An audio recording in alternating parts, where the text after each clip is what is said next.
Halo teman-teman semua, kembali lagi dengan saya Josephine Lahagu, perwakilan dari kelompok 4 mata kuliah presentasi dan negosiasi. Kami dari Prodi Komunikasi Digital Media Sekolah Vokasi IPB University. Tentunya di sini kami akan menjelaskan apa sih negosiasi hubungan bisnis internasional dari konteks lingkungan dan hal apa aja yang harus dihindari dan dilakukan saat sedang bernegosiasi. Teman-teman stay tune! Bahwa hubungan bisnis internasional adalah kita tunggu. Kita minta waktu 15 menit aja pembuatan Pak. Jangan Pak. Lu ada nggak sih? Lu juga. Baik teman-teman semua, kalian tahu nggak sih negosiasi hubungan bisnis internasional itu memiliki konteks-konteks lingkungan. Nah, di sini saya akan mau ngasih tahu ke kalian semua, dalam konteks lingkungan itu tersedia ada 6 teman-teman. Nah, tahu nggak sih teman-teman 6 itu apa? Nah, di sini saya akan kasih tahu. Yang pertama adalah pluralisme hukum. Ada yang tahu pluralisme hukum itu apa? Nah, pluralisme hukum adalah suatu sistem hukum pada negara-negara yang berbeda. Tentunya di setiap negara memiliki hukum-hukum aturan yang berbeda-beda. Contohnya, Indonesia memiliki hukum yang berbeda. Ada hukum Islam, ada hukum Barat, dan hukum-hukum aturan yang lainnya. Tentunya itu adalah suatu hal yang harus dilakukan dan harus ditaati. Jangan sampai melanggar ya teman-teman, itu yang harus kalian perhatikan. Nah, yang kedua itu adalah pluralisme politik.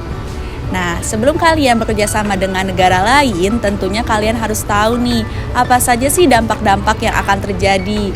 Tentunya dampak politik itu banyak sekali ya teman-teman, ada dampak negatif, dampak positif. Nah, jangan sampai saat kalian sedang bekerja sama, kalian salah-salah melakukannya. Tentu kalian harus tahu lebih rinci ya teman-teman, apa saja sih dampak politik yang akan terjadi pada saat kalian kerja sama. Yang ketiga adalah kontrol pemerintah luar negeri dan birokrasi. Hal tersebut menjadi faktor pemerintah luar negeri dalam berbisnis dan investasi dengan negara lain atau negara asing teman-teman. Nah, contoh-contoh kontrol itu apa aja sih? Yaitu ada perpajakan, impor-ekspor, dan pembatasan pengiriman dari luar negeri ke negara Indonesia atau sebaliknya teman-teman. Nah, tentunya buat teman-teman semua yang ingin melakukan hubungan bisnis internasional harus meriset ulang dan mempersiapkan ya teman-teman, karena memiliki dampak-dampak yang sangat banyak. Yang keempat, ketidakstabilan politik dan perubahan ekonomi. Hal tersebut membuat investor dan pengelola bisnis harus melakukan riset ulang atau lebih lanjut ke negara asing yang ingin kita ajak kerjasama, tentunya untuk membangun hubungan bisnis lebih baik. Yang kelima, para negosiator harus cerdas dalam memahami perbedaan ideologi antar negara untuk mencari solusi dalam mengatasi perbedaan pandangan. Nah, yang terakhir nih teman-teman, yang keenam, yaitu perbedaan budaya. Tentunya setiap negara memiliki budaya yang berbeda-beda, seperti dari gaya bahasa, etika, dan hal-hal yang lainnya. Tentunya kalian harus bisa memahami budaya-budaya yang ingin kita ajak kerjasama. Jangan sampai salah etika dan gaya bahasa ya teman-teman. Oke, selanjutnya kita harus tahu nih apa saja yang kita harus lakukan saat sedang melakukan hubungan bisnis dengan internasional. Yang pertama adalah persiapan. Tentunya teman-teman semua harus persiapan ya, data-data yang harus kita diskusikan dan hal-hal lainnya. Ras, kenapa? Gimana materi buat dibahas besok? Aman nggak? Aman kok, aman nih. Cek lagi deh. Yang kedua, kalian harus tahu nih target kalian siapa. Jangan sampai kalian salah etika, salah bahasa, dan lain-lainnya, atau sampai-sampai kalian tidak on time saat sedang berdiskusi. Ras, tau gak sih bos yang besok kita temuin tuh disiplin banget tau, apalagi soal waktu. Oh, berarti kalau gitu besok kan kita ada rapatnya mulai jam 12. Kita persiapan mulai dari jam 10 aja kali ya, biar nggak terlambat. Boleh, nah besok kita berkabar lagi ya. Yang ketiga, banyak mendengarkan. Kita mendengarkan lawan bicara kita dari awal sampai akhir. Jangan sampai kita memotong pembicaraannya.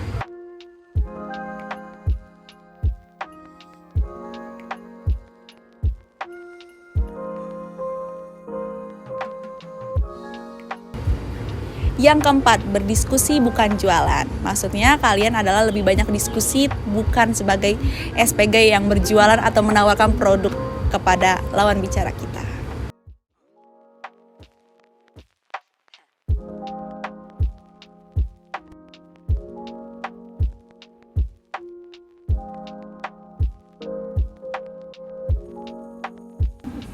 Yang kelima adalah win-win solution. Jadi para investor harus memberikan feedback yang sama. Jadi tidak ada yang saling dirugikan ya teman-teman. Baik, terima kasih. Semoga kita dapat bekerja sama dengan baik. Terima kasih Pak. Ya, terima kasih. Sekali Pak. Terima kasih. Nah, selanjutnya ada nih hubungan bisnis internasional yang harus kita hindarin saat bernegosiasi. Yang pertama adalah sikap egois. Jangan sampai kalian egois nih teman-teman, malah merusak hubungan kalian dengan investor asing. Jadi gimana? Kita pemasarannya di minimarket aja. Setuju nggak? Setuju. Nanti setelah di minimarket kita lanjutin pemasarannya ke drugstore ya Pak. Oh. Tapi sebelum kita pasarin ini produk ke minimarket ataupun ke drugstore, itu lebih baik kita pasarin ke media online dulu nggak sih? Apalagi sekarang kan media online ini cukup banyak menjangkau halayak ya. Dari kemarin pandemi juga kita kan halayak mulai banyak yang belanja dengan media online. Tapi kan Tapi kan sekarang udah pandemi udah memudar ya. Orang-orang juga lebih senang belanja keluar dong, karena setelah tahun kemarin udah belanja di online terus. Orang-orang pasti lebih tertarik untuk belanja keluar kok. Tapi semakin hari ini teknologi kan semakin canggih, terus halayak juga udah banyak banget sekarang yang make yang namanya gadget. Jadi sekarang apa-apa belanja lewat gadget. Jadi apa salahnya kita pasarin semuanya lewat media online? Tapi emang lebih baik dipasarinnya lewat minimarket sama drugstore terlebih dahulu. Kalau saran saya sih Pak, mendingan kita lewat media online dulu, karena akan menjangkau banyak halayak dan mungkin bakal banyak yang beli. Nah, yang kedua adalah kurang memahami budaya lokal. Tentunya kalau kita kurang paham dengan budaya asing yang kita ajak kerjasama, malah merusak hubungan baik kita dengan investor negara asing. Jadi kita harus tahu ya teman-teman, apa saja etika-etika dan gaya bahasa mereka juga. Jadi ini semua penanganan diskusinya, mulai dari perdagangan, kita semua ada di sini, ada di minimarket, semuanya sudah saya tangani. Jadi gimana menurut kalian? Iyalah Pak. Nah, yang ketiga nih, penting banget nih, kurang persiapan. Jadi saat kita diskusi malah kita bingung kita mau berdiskusi apa, berbicara apa. Jadi yang utama adalah persiapkan apa saja yang harus dibahas saat sedang berdiskusi dan bekerja sama ya teman-teman. Harus surat yang udah mana? Emang kamu ada nggak sih surat kamu? Ada surat yang udah ditandatangani. Kemarin aku taruh di meja kamu. Aku kan merasa ngelihat surat itu apa megang sih? Atau udah dimasukin sini kali sama kamu Ada. lupa? Aku udah ngasih ke kamu kemarin. Coba kita cek dulu deh. Nggak ada ya, sudah aku cek kemarin. Terus kamu yang bawa. Terus gimana dong? Kan di kamu kita balik lagi kita udah di sini loh. Mana ya? Yang keempat, tidak menghargai waktu. Jangan sampai tidak menghargai waktu ya teman-teman, tidak on time, ataupun kita janjiannya jam 7 malah datangnya jam 8, itu sangat-sangat merusak hubungan baik kita dengan investor. Jadi on time, kita janjian jam 12, kalau bisa sebelum jam 12, jam sebelumnya kalian harus sudah sampai di tempat tersebut. Selamat siang Pak Farhan, maaf ya Pak, kita telat. Iya Pak, maaf tadi ada kendala sedikit di perjalanan. Wah, ini gimana? Kita kan udah janjian 1 jam dari tadi. Iya Pak, kita minta waktu sebentar lagi ya Pak buat udah 15 menit sampai 30 menit gitu Pak. Wah, saya nggak bisa. Saya udah ada meeting sama rekan saya yang lain. Tapi bentar aja Pak, kita Sebentar bahas aja ini. Pak. Maaf, Sebentar saya Pak, 15 menit. 15 menit atau aja Pak. 10 menit Pak. 10 menit Pak.